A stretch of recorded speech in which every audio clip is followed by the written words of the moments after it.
शहदादपुर में एसटीपी पारां एकता जूं तैयारियूं तेज़ कयूं वयूं आहिनि। कारकुननि ऐं अॻवाननि जो चवणु आहे त 6 डिसंबर ते एकता जो ॾियारो भरपूर नमूने सां मल्हाईंदासीं। इन हवाले सां वधीक तफ़सील ॾिसूं था अब्दुल हमीद खोसो जी हिन रिपोर्ट में। रोज़ानी पंहिंजी अख़बार ऐं टाइम न्यूज़ तरफ़ां कराची सिंध आहे सिंध जिंद आहे जे उनवान हेठि 6 डिसंबर ते एकता ॾियारो मल्हाइण वारे ऐलान खां पोइ सिंध तरक़ी पसंद पार्टी जे सरबराह डॉक्टर कादिर मक्सी पारां एकता ॾियारो भरपूर नमूने मल्हाइण जो ऐलान कयो वियो आहे। उन हवाले सां शहदादपुर में एसटीपी पारां तक़रीबूं मुनक़िद करण लाइ इजलास मुनक़िद कयो वियो आहे। अचो त उन बाबति अॻवाननि सां ॻाल्हायूं था त उन्हनि एकता बाबति कहिड़ियूं तक़रीबूं ऐं तयारियूं कयूं आहिनि, उन्हनि जा वीचार कहिड़ा आहिनि। अचो त उन्हनि सां हाल अहिवाल कयूं। 6 डिसंबर जेको सो असांजो कल्चर डे आहे, उन हवाले सां अॼु सिंध तरक़ी पसंद पार्टी तहलके शहदादपुर जो इजलास सॾायो वियो त असांखे जेको कहिड़ियूं कहिड़ियूं तयारियूं करणियूं आहिनि, 6 डिसंबर ते असांखे कहिड़ा कहिड़ा प्रोग्राम अरेंज करणा आहिनि।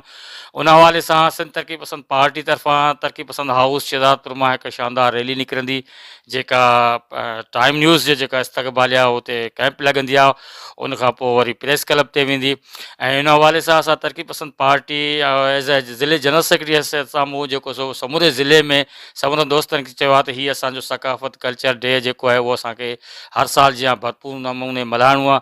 ऐं जीअं त अली काज़ी साहिबु सिंध जे सकाफ़त खे हिकिड़ो उजागर कयो आहे ऐं मीडिया ते हाईलाइट करे समूरी सिंध खे। सिंध तरक़ी पसंद पार्टी जे चेयरमैन डॉक्टर कादिर मक्सी जे हुकुम ते 6 डिसंबर ते सकाफ़ती ॾियारो टाइम न्यूज़ सां गॾु मल्हाइण जो असां वचन कयो आहे। ऐं ॿी ॻाल्हि इहा तरक़ी पसंद पार्टी खां रैली कढी टाइम न्यूज़ जी जेको ऑफिस ताईं सकाफ़ती ॾियारो मल्हाईंदासीं। 6 डिसंबर एकता जे हवाले सां असां भरपूर रैली कढंदासूं।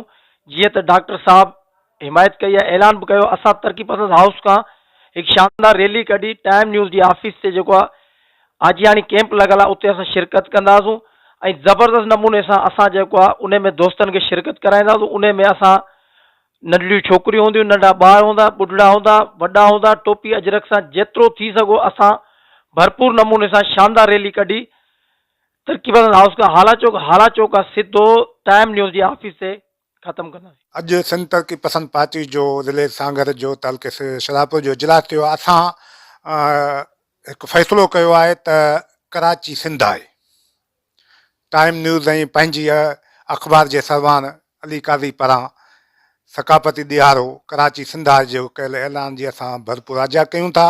ऐं तरक़ी पसंद पार्टी उन 6 डिसंबर ते हिकु भरपूर पंहिंजूं रैलियूं सेमिनार कंदी।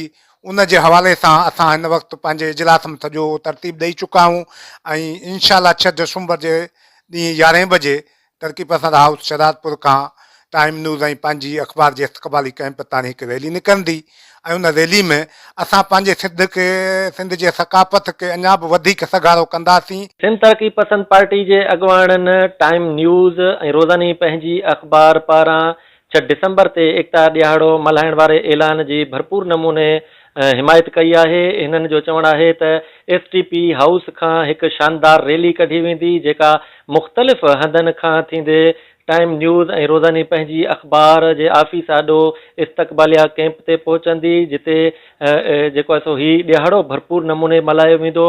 हिन इहो वचन वरजायो आहे त हीउ ॾियारो भरपूर नमूने मल्हाए हिकु सिंधी क़ौम ऐं सिंधी हुअण जो सबूत ॾींदा। कैमरामैन पीरबख्श टालपुर सां गॾु अब्दुल हमीद खोसो, टाइम न्यूज़, शहदादपुर।